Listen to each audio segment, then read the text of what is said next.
Part 1. Listen to the conversation between Fred and Mary, who are talking about a farewell party, and answer questions 1 to 4.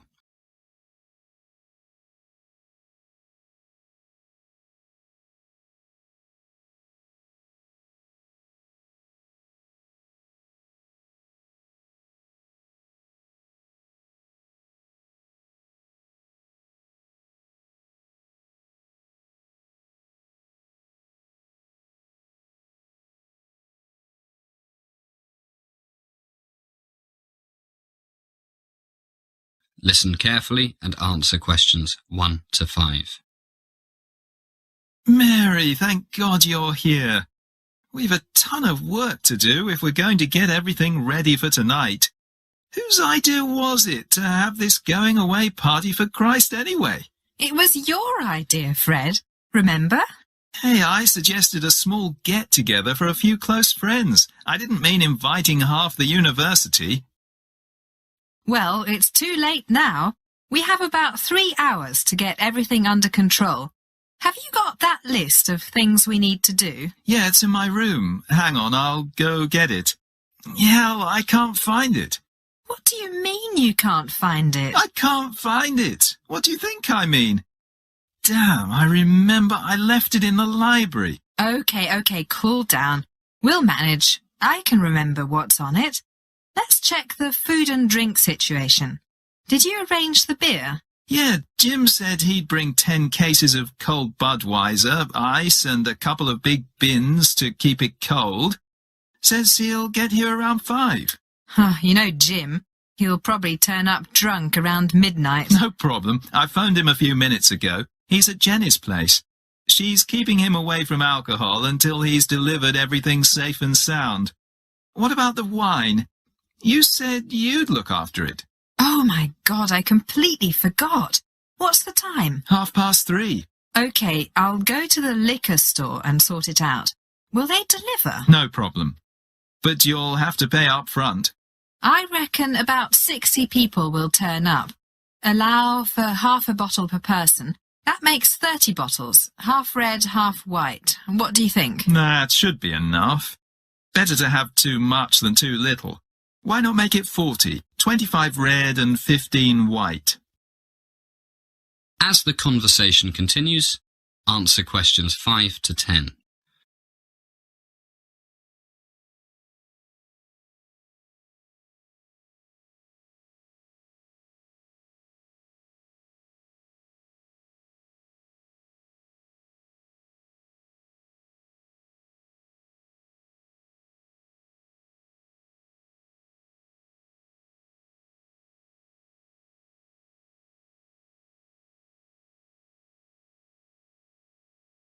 Yeah, I guess most people prefer red. Where's the nearest liquor store? Not far. Go out the front door, turn right. Sorry, left. Take the second street on your right and it's 300 yards down on the left, just before you get to the park. Okay, I'll go in a few minutes. Let's first make a quick list to make sure we haven't forgotten anything. Glasses. What about glasses? Sally borrowed 100 beer glasses and 100 wine glasses from the student bar. They're in the cupboard. Should be enough. Yeah, should be. What about the barbecue? I've got 2 barbecues and plenty of charcoal out the back. And Jane and I spent 3 hours yesterday getting the steaks, chicken legs and sausages ready. They're all in the big fridge. Should taste terrific. Tons of garlic, pepper and soy sauce. No MSG. Sounds good. What about plates and things? Sally has looked after that as well. She's borrowed them from the bar too. They're in the cupboard with the glasses. You know Sally refuses to use throwaway things. Bad for the environment. Good for her.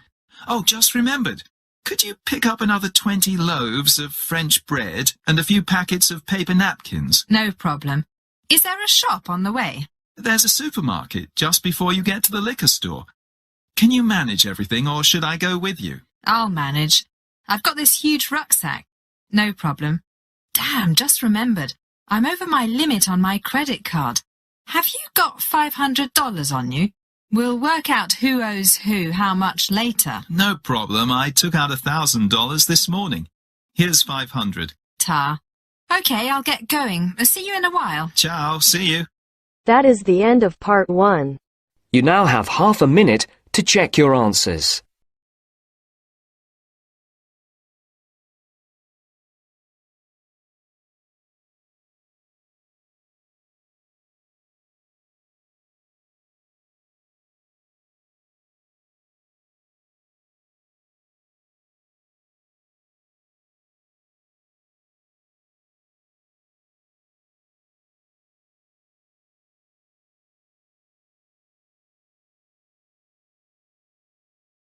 Now turns to part 2.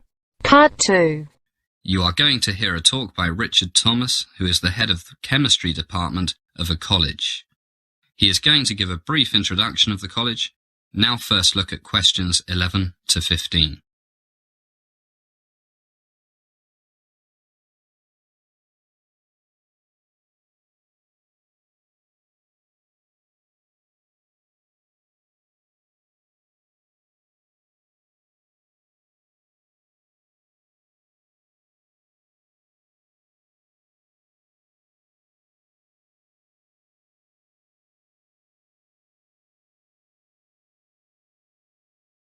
Good morning, everybody, and welcome to Royal Hospital College.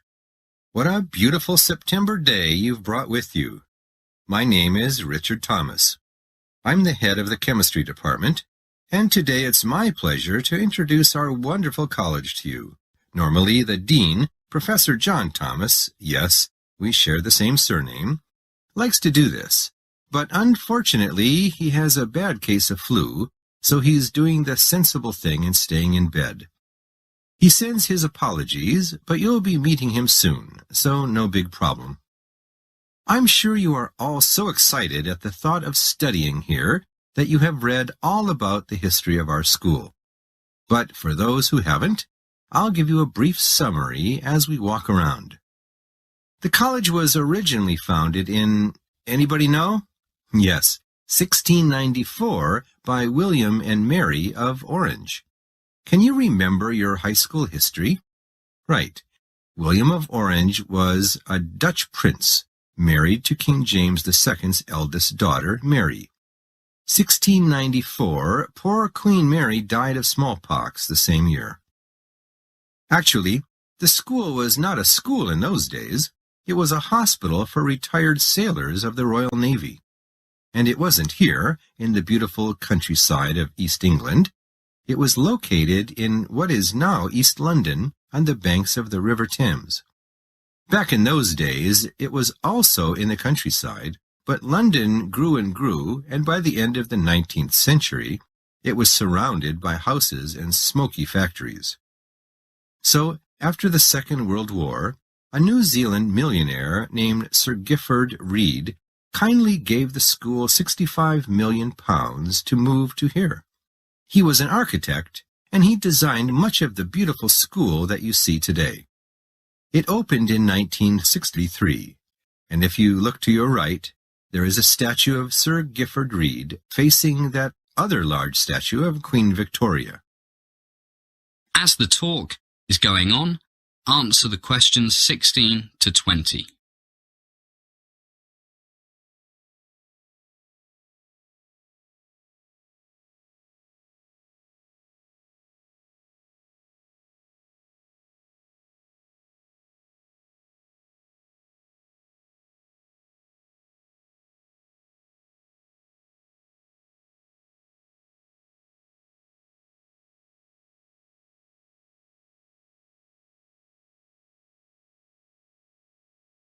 Okay, let's jump back to the 1700s. In the 1780s, the Royal Hospital was changed into a school for the orphans of officers and men of the Royal Navy, and they added the word college to the name. For nearly 100 years, it was coeducational. But in 1868, the Board of Governors decided to make it boys only. Much more boring, don't you think? And it stayed that way right up until 1991, when the school became coeducational again. Okay, and here we are at the school church. Do we have any musicians with us? You? Wonderful. What do you play? Piano and organ. Oh, you'll love it here. Our church has the largest organ in England, and we often have recording companies, the BBC, etc., coming here to record. And our staff and students are more than welcome to play it. In fact, there's a waiting list. It's very popular. In fact, the school is very well known for its choir and orchestra. I sing in the choir, and last summer we toured North America. Great fun. A healthy mind in a healthy body, as the Romans used to say. Which brings us to our gym and swimming pool. Both are open from 6 in the morning till 11 at night, 7 days a week. The gym has everything you need for aerobics, weight training, martial arts, basketball, gymnastics, and even an indoor running track. So there's no excuse for not keeping fit. And of course, we have all the usual team sports: soccer, basketball. Our women's basketball team won the All England Universities Championship this year. Rugby, water polo, no American football. So you see, we are quite a sporty lot here. And we also study sometimes. Here's the main library. I'm afraid we can't go in because it's being redecorated. It's supposed to open again this Wednesday, but it looks to me that it'll be a bit late. And here's the coffee shop. Why don't we stop here for a drink? Agree? Jolly good. That is the end of part 2. You now have half a minute to check your answers.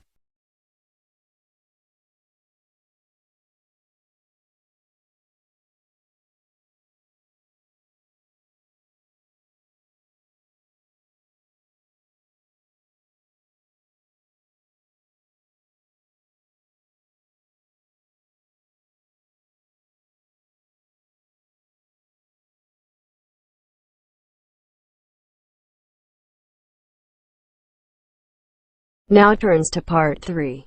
Part 3. You're going to hear a conversation between John and Anne, two students who are talking about their survey.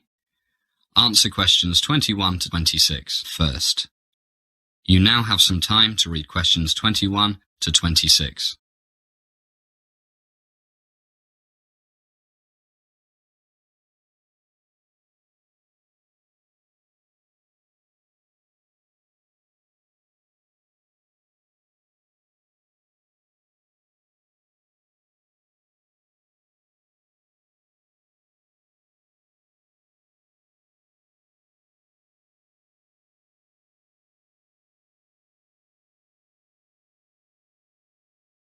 Hi, Anne.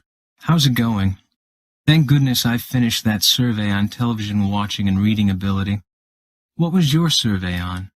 I told you before, I wanted to find out if there is any relationship between how fat students are and how many times they eat at fast food restaurants. That's right. I'd forgotten. Have you got your report finished? All the graphs and charts, that sort of thing? Almost done. What about you? All ready to present to the class, apart from 1 or 2 small things. Actually, my results are really interesting. Want me to tell you what I found? Sure, if you promise to let me tell you what I found. No problem. Anyway, look at this graph here. On the x-axis, I have the dependent variable reading level. How did you measure reading level? I used the English department test, and on the y-axis, I have a number of hours usually spent watching television every week. 13 to 19, 20 to 29, 30 to 39, 40 to 49, and 50 to 59. What are these numbers? The people's ages. I managed to get exactly 20 people from each age group to do the test. Took me ages. And what did you find out? Well, look at this.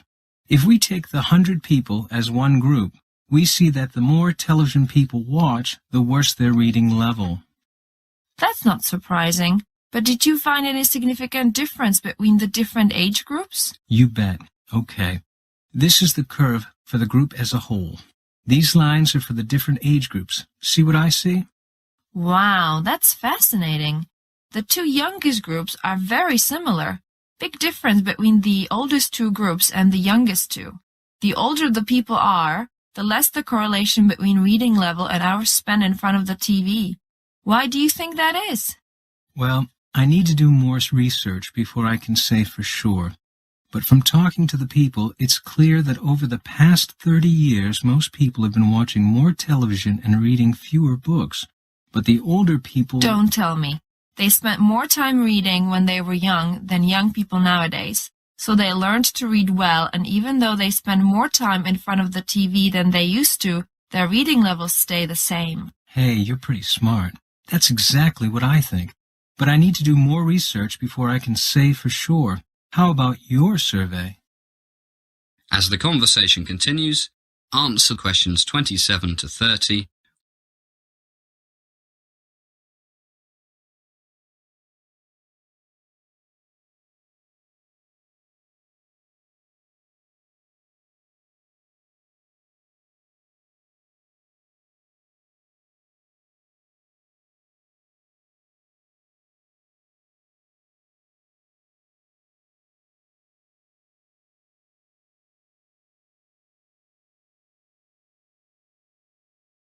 Nothing surprising. Well, actually, one thing is really interesting.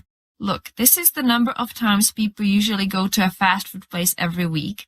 And these are the percentages of people who are normal weight, overweight or obese, meaning really, really fat. Look, no fast food, only about 5% are obese. And look, 12 or more, about a third. And another graph, we have the number of hours they exercise every week. Wow, a big difference. More junk food, less exercise, more fat. I didn't think it would be so obvious. That's great work.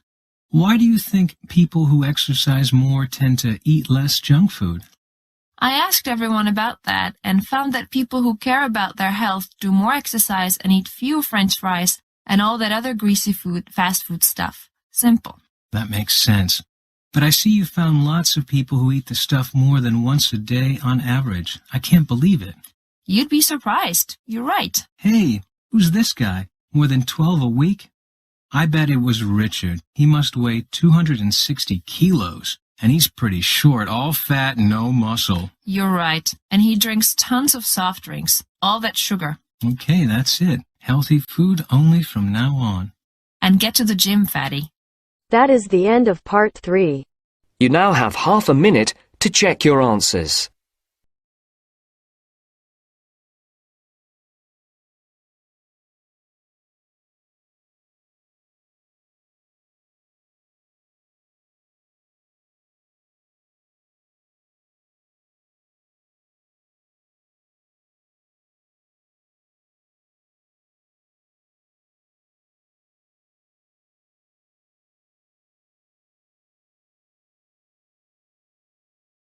Now turns to part 4. Part 4. You're going to hear a lecture on corporate crime. You now have some time to read questions 31 to 40.